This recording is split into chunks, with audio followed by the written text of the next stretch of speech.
Philosophy Time, Chef Daddy 9000. Going to be reading from Raising Good Humans by Hunter Clark Fields.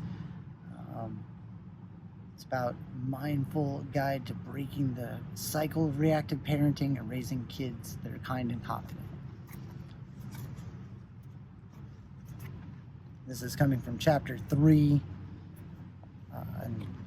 So our inner voice matters. How we talk to ourselves after our mistakes can shape whether we shrink or grow from the experience. What we say to ourselves in the privacy of our own thoughts really matters. Why?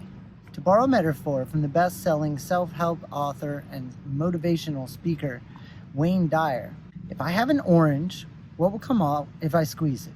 Juice, of course.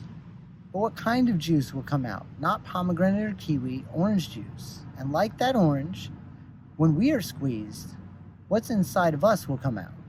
What comes out of you when you are squeezed? If your inner voice is harsh and critical, then that's what is likely to come out with your child too. For me, in that moment when I was really squeezed, harshness came out. Negative, disparaging criticism came out. Because that's what was inside, and it left me feeling completely incapacitated.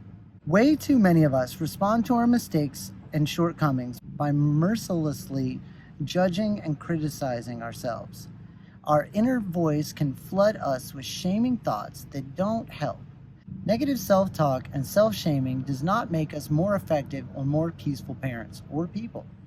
In fact, it does the reverse. Shame leaves us feeling trapped, powerless, and isolated. When we feel like that, we are not able to bring a kind, compassionate presence to the world. Shame doesn't help. Researcher Brené Brown has helped us understand the difference between guilt and shame. Shame is a feeling of badness about the self. Guilt is about behavior, a feeling of conscience from having done something wrong or against our values.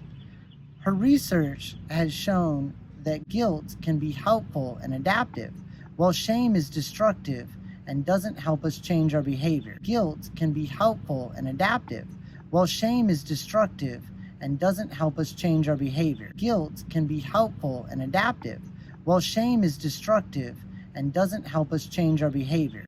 As Brown puts it, shame corrodes the very part of us that believes we are capable of change. When you feel like a terrible person, it's almost impossible to empower yourself to make a change. When you feel like a terrible person, it's almost impossible to empower yourself to make a change. Furthermore, if we want our children to have self-compassion, we must model it first.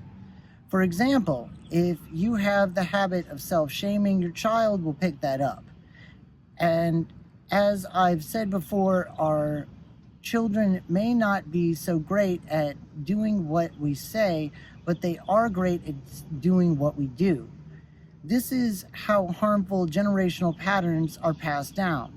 That harsh, critical voice from a parent becomes the inner voice of the child. And then that child becomes a parent, and the habit of harshness comes out again.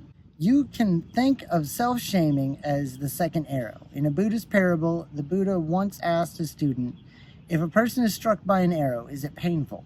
If the person is struck by a second arrow, is it even more painful? He then went on to explain, in life, we can't always control the first arrow, meaning that difficult and painful things will happen in everyone's life. However, the second arrow is our reaction to the first. The second arrow is optional. Our harsh criticism is the mind's second arrow. It does not help us heal from the first arrow's wound.